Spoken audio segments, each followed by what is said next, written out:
नीरव मोदी हा एक वादग्रस्त व्यक्तिमत्व असलेला मनुष्य आहे आणि इकडे काहीतरी आर्थिक घोटाळा करून तो सध्या लंडनमध्ये पळून गेलेला आहे. आणि लंडनमध्ये पळून गेलेल्या त्या व्यक्तीने भारतामध्ये गुन्हे केलेले असल्यामुळे त्याला आमच्याकडे परत पाठवा, त्याचं आमच्याकडे प्रत्यार्पण करा, अशी भारत सरकार सातत्याने तिकडे मागणी करते आहे. आणि हे जे सगळं प्रकरण आहे ते तिकडच्या न्यायालयात गेलेलं आहे, तिकडे ते न्यायप्रविष्ट आहे. आता हा विषय पुन्हा नव्याने चर्चेला का आला?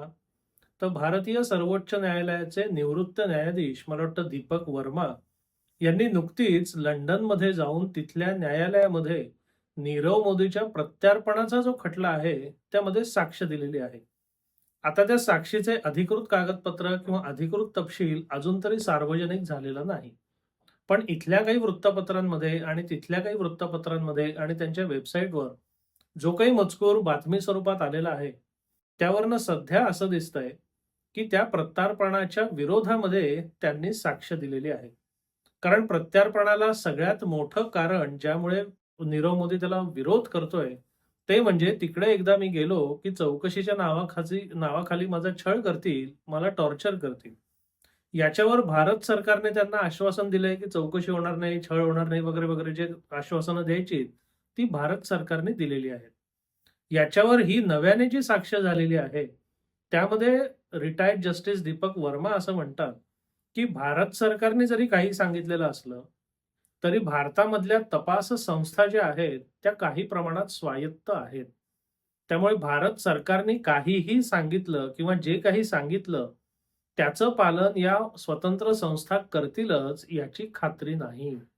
त्यामुळे नीरव मोदीची जी भीती आहे की तिकडे गेलो तर विविध संस्था माझा छळ करतील, याला एक प्रकारे या दीपक वर्मांच्या साक्षीने दुजोरा मिळालेला आहे. म्हणजे किती गंमत आहे बघा. इकडचा एक आरोपी त्या आरोपीच्या प्रत्यार्पणाच्या विरोधात इथला न्यायाधीश तिथला साक्षीदार बनतो. ते सुद्धा कोणाच्या बाजूने? तर आरोपीच्या बाजूने. म्हणजे हा सगळा खेळ किती मोठ्या पातळीवर खेळला जातो हे आपल्या लक्षात येतं. आता काही लोकांना हे नव्यानेच कळलंय. ही बातमी फुटल्यावर लोकांना वाटतं की हे असं पहिल्यांदाच झालेलं आहे. पण हे असं पहिल्यांदा झालेलं नाहीये हो, हा पायंडा पडलेला आहे.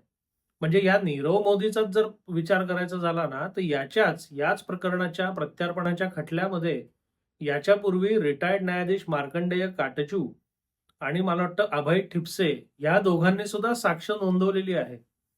याच प्रत्यार्पणाच्या मुद्द्यावरच आणि दोघांनीही बहुत करून प्रत्यार्पणाच्या विरोधात साक्ष नोंदवलेली आहे. म्हणजे इकडे आर्थिक किंवा तत्सम गडबड घोटाळे करून देश सोडून पळून गेलेला माणूस सुद्धा किती बलवान असतो हे अधोरेखित करणारं हे महत्वाचं उदाहरण आहे. आता इकडच्या सर्वसामान्य माणसाला आपल्याकरता साक्षीदार शोधताना पळापळ होते. मग घरातले लोक सुद्धा साक्षीदारा करता येत नाहीत असं आम्ही कित्येकदा न्यायालयामध्ये बघितलेलं आहे. पण ते म्हणतात ना, सर्व गुणांना कांचनाश्रयंती. म्हणजे तुमच्याकडे जर पैसा असेल तर तुम्हाला सगळं काही शक्य आहे. कारण सगळ्या गुणांना शेवटी पैशाचा आश्रय हा लागतोच.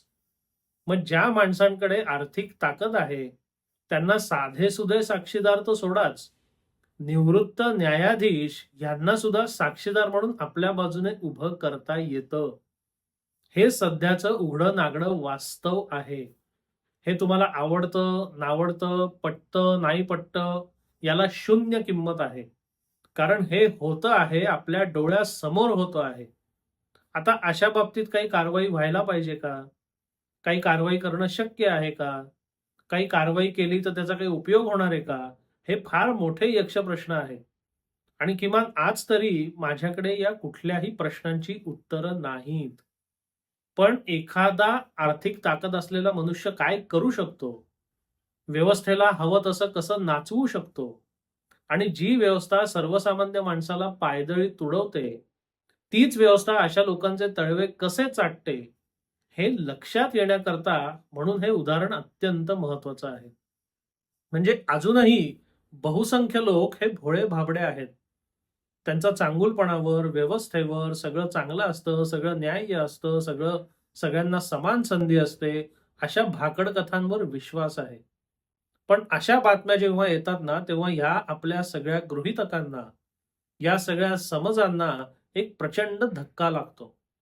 आणि माझ्या मते हा धक्का लागणं हे अत्यंत गरजेचं आहे. कारण जोवर आपण या बुरसटलेल्या, जुन्या आणि खोट्या कल्पना सोडून देत नाही, तोवर आपल्याला पुढचा मार्ग सापडणार नाही. हे भारतीय न्यायव्यवस्थेतला निवृत्त न्यायाधीश आरोपीच्या प्रत्यार्पणाच्या विरोधात लंडनमध्ये जाऊन साक्ष देतो, ही काही साधीसुधी गोष्ट नाहीये. नीरव मोदी जो आपण म्हणतो फरार आहे, जो आपण म्हणतो फरारी आहे, जो आपण म्हणतो आरोपी आहे, गुन्हेगार आहे, त्याची ही शक्ती आहे, की भारतीय सर्वोच्च न्यायालयातल्या निवृत्त न्यायाधीशाला तिकडे येऊन तो साक्ष द्यायला लावू शकतो.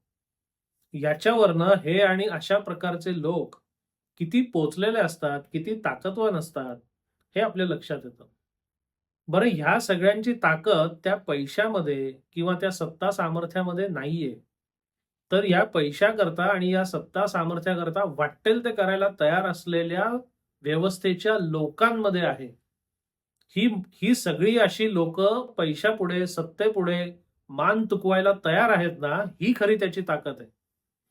कारण ते म्हणतात ना, की जगातली सगळी संपत्ती सुद्धा एका इमानदार माणसाला विकत घेऊ शकत नाही.